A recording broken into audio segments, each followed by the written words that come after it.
Hello, આજે પૃથ્વી માટે food તૈયાર થાય છે. દાળ મંગાવી છે, કાજુ બદામ, મખાના.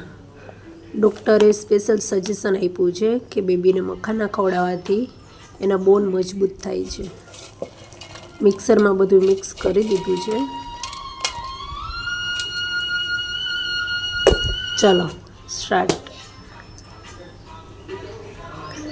આ રેડી થઈ ગયું છે. બહુ સરસ થયું છે. બધું મિક્સ થઈ ગયું છે. બધું મિક્સ કરીને પૃથ્વી માટે બનાવીએ. ગરમ પાણી કરીએ 1 ગ્લાસ, એમાં 1 થી 2 સ્પૂન નાખીએ.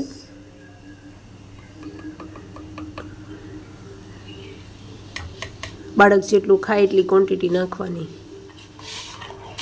એકદમ મિક્સ કરી ને જ્યાં સુધી બધું પાણી બળી ન જાય, એકદમ ખીચું તૈયાર ન થાય ત્યાં સુધી હલાવવાનું છે. અને બધું મિક્સ થઈ જાય, પાણી વ્યવસ્થિત બળી જાય પછી બેબીને આપવાનું.